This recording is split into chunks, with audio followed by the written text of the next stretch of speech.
Hello friends. हर हर महादेव। कैसे हैं आप सब? आशा करता हूं आप सब तंदुरुस्त और सुखी होंगे। भोलेनाथ की कृपा आप सब पर हमेशा बनी रहे। आज हम एक कथा के बारे में जानेंगे। इससे पहले दोस्तों, अगर आप इस चैनल पर नए हो तो चैनल को सब्सक्राइब करें और घंटी के बटन को ऑन करके रखें ताकि आने वाले सभी वीडियो के नोटिफिकेशन सबसे पहले आपको मिले। शिव और पार्वती का अद्भुत विवाह।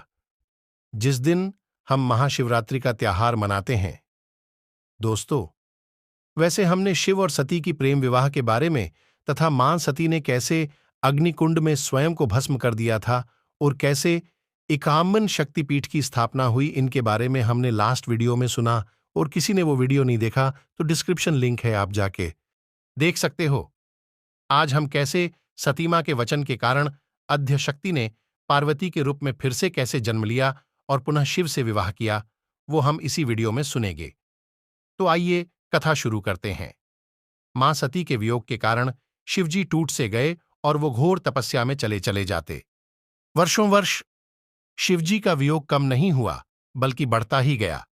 वे संसार से विरक्त हो गए। इधर सती ने वादा निभाते हुए पर्वतराज हिमवान और रानी मेना के घर पुत्री के रूप में पुनर्जन्म लिया। पर्वतराज की पुत्री होने के कारण उन्हें पार्वती नाम मिला।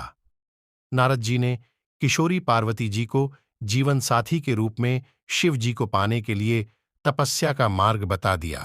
तब पार्वती जी ने अपनी सखी को हृदय की बात बताई तो उनकी सखी उन्हें घोर बियाबान जंगल में लेकर गई, जहां पार्वती जी ने अन्न जल का परित्याग करके विभिन्न कठोर से कठोर तप सहस्त्रों वर्षों तक किए। पौराणिक कथाओं के अनुसार माता पार्वती ने भगवान शिव को अपने पति के रूप में पाने के लिए सैकड़ों वर्षों तक कठोर तप किया था। उनकी तपस्या को देखकर देवताओं ने शिवजी से देवी पार्वती की मनोकामना पूरी करने की प्रार्थना की थी। इसके बाद भोलेनाथ ने सप्तर्षियों को पार्वती जी की परीक्षा लेने के लिए भेजा। इस परीक्षा के दौरान सप्तर्षियों ने शिवजी के ढेरों अवगुणों को बताते हुए माता पार्वती से शिवजी से विवाह न करने का कहा, लेकिन पार्वती जी अपने निर्णय से टस से मस नहीं हुई। इस पर खुद भोलेनाथ ने माता पार्वती की परीक्षा लेने का निर्णय लिया। माता पार्वती के तप से प्रसन्न होकर शंकर जी उनके सामने प्रकट हुए और उन्हें वरदान देकर अंतर्ध्यान हो गए। कुछ क्षणों बाद ही एक मगरमच्छ ने एक लड़के को पकड़ लिया और लड़का मदद के लिए पुकारने लगा। बच्चे की आवाज सुनकर पार्वती जी नदी किनारे पहुंची और उनका मन द्रवित हो गया। इस बीच लड़के ने माता पार्वती को देखकर कहा कि मेरी न मां है, न बाप, न कोई मित्र ही है। माता, आप ही मेरी रक्षा करें।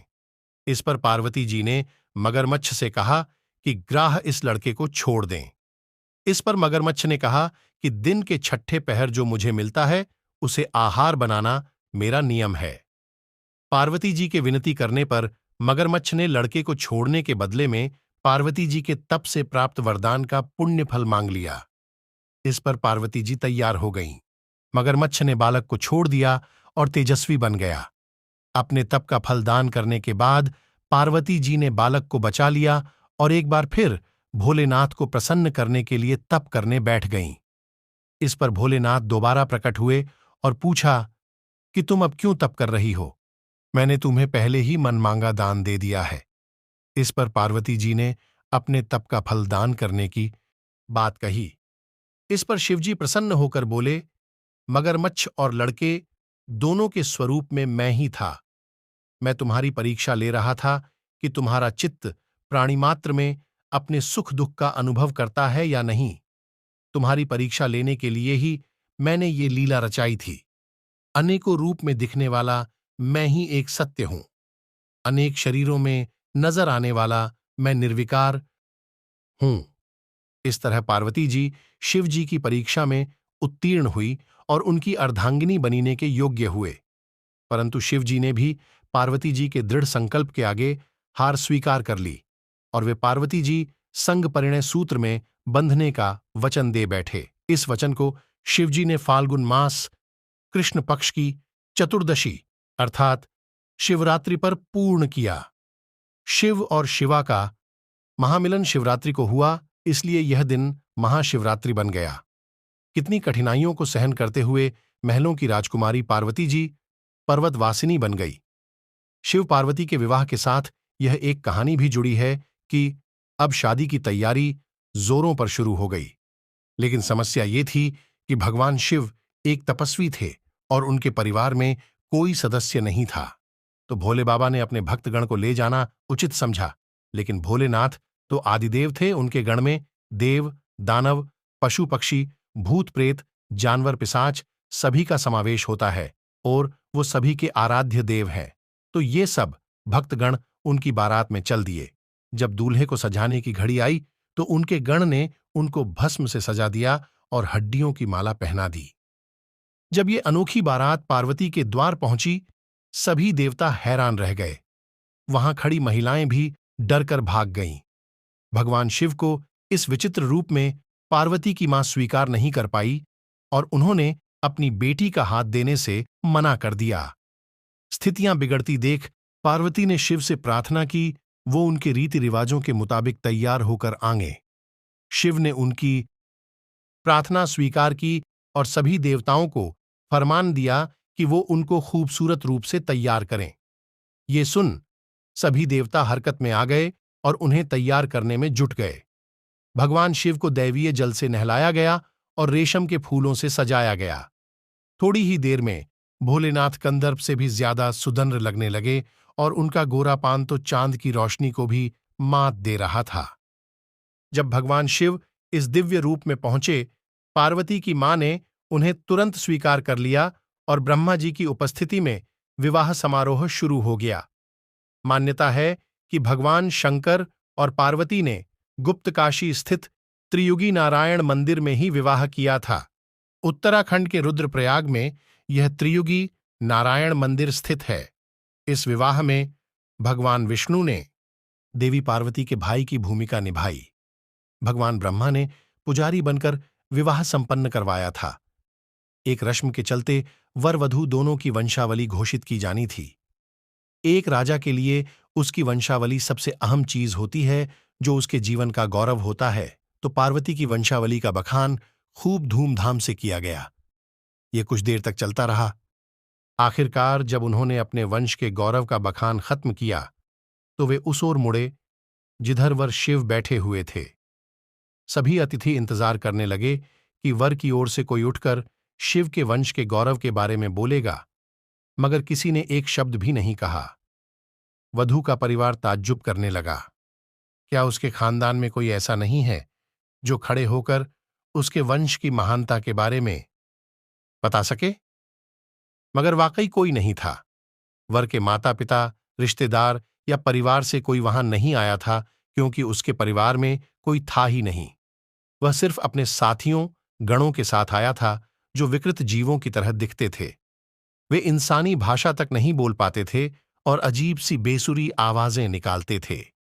वे सभी नशे में चूर और विचित्र अवस्थाओं में लग रहे थे।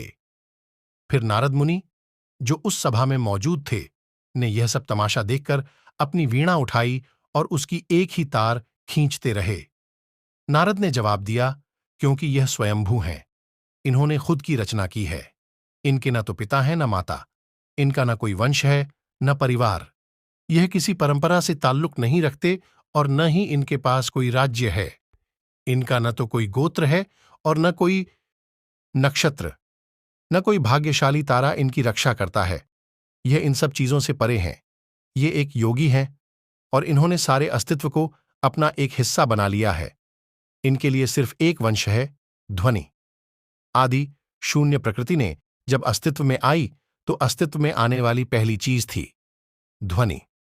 नारद ने सभी को बताया कि भगवान स्वयंभू हैं, जिन्होंने इस सृष्टि को बनाया है। वो इसीलिए तो आदिदेव है, देवों के देव, महादेव हैं। इस प्रकार कई रस्में होती गई। चारों तरफ मंगल गीत सुनाई दिए, फूलों की चारों वर्षा होने लगी, चारों तरफ मंगल मंत्रोच्चार होने लगा, चारों तरफ फूलों की वर्षा होने लगी। पूरे भ्रमण में नगाड़े ढोल की आवाजें गूंजने लगीं और शिवजी ने जो यवन रूप धारण किया था वह, और मां पार्वती जो आद्य शक्ति है, त्रिपुर सुंदरी है, उनका तेजस्वी रूप धारण किया। सब उनके मनमोहक रूप देख के जैसे चकित रह गए। ओह भाग्य सब ये पवित्र अद्भुत विवाह में सम्मिलित हुए हैं और फिर माता पार्वती और भोले बाबा ने एक दूसरे को वरमाला पहनाई और ये विवाह विधिवत संपन्न हुआ। बोलो पार्वती पते, हर हर महादेव की जय।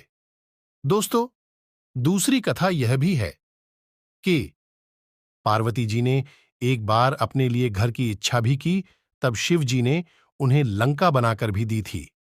तब वास्तुविप्र रावण, जो दक्षिणा में शिव जी को पाने की इच्छा से पूजन करने आया था, पार्वती जी ने सोने की लंका उसे ही भेंट कर दी, परंतु शिव जी को रावण के साथ जाने नहीं दिया। पार्वती जी ने किसी भी जन्म में भोले भंडारी के प्रेम के अतिरिक्त कोई धन वैभव नहीं चाहा, बल्कि जीवन की हर परिस्थिति में शिव जी का साथ, सूर्य की किरणों, पुष्प में सुगंध तो शरीर संग प्राण बनकर निभाया। वहीं शिवजी ने भी तो हर जन्म में पार्वती जी की प्रतीक्षा की। शिवजी जो गले में मुंडमाला पहनते हैं, वो पार्वती के हर एक जन्म का ही तो प्रतीक है, जिसे वे हृदय से लगाए रखते हैं। वास्तव में पार्वती जी अनेकों कठिनाइयां सही तो शिवजी ने भी अथाह वियोग सहा। जिसे सभी कुछ सरलता से प्राप्त हो जाए, उनका जीवन कभी पूजनीय नहीं बनता। अंततः दोनों ने संपूर्ण प्रेम की परिभाषा गढ़ दी। आज के युग में जहां प्रेम प्रीत के मायने बदल गए हैं, जहां प्यार का स्थान अर्थ, भोग, विलास ने ले लिया है, वहां शिव शिवा का निश्चल, निस्वार्थ, अडिग प्रेम सभी के लिए प्रेरणादायी है। तभी तो आज भी भक्तगण सदियों सदियों बाद भी इस संपूर्ण हुए प्रेम के दिवस को महाशिवरात्रि के रूप में विशेष उल्लास, उमंग, ऊर्जा से मंदिर मंदिर, घर, पंडालों में पूजन व्रत करते हुए रात्रि जागरण के साथ मनाते हैं। साथ ही महादेव और महादेवी से इसी तरह के पूर्ण प्रेम को पाने की कामना करते हुए जीवन में संपूर्णता और सकल सुख पाने की भी इच्छा करते हैं। इस संपूर्ण युगल जगत के माता पिता का आशीर्वाद सभी के जीवन पर सदा बना रहे। जिसने भी यह कथा अंत तक सुनी और सुनाई, उनकी सभी मनोकामना पूर्ण होगी। सभी भक्तों को इस महामिलन शिव पार्वती के विवाह पर महाशिवरात्रि पर्व की अनंत शुभकामनाएं। शिव और पार्वती मां का आशीर्वाद आप सब पे बना रहे। बोलो पार्वती पते, हर हर महादेव की जय। ओम नमः शिवाय। ओम नमः शिवाय। ओम नमः शिवाय। ओम नमः शिवाय। ओम नमः शिवाय। ओम नमः शिवाय। ओम नमः शिवाय।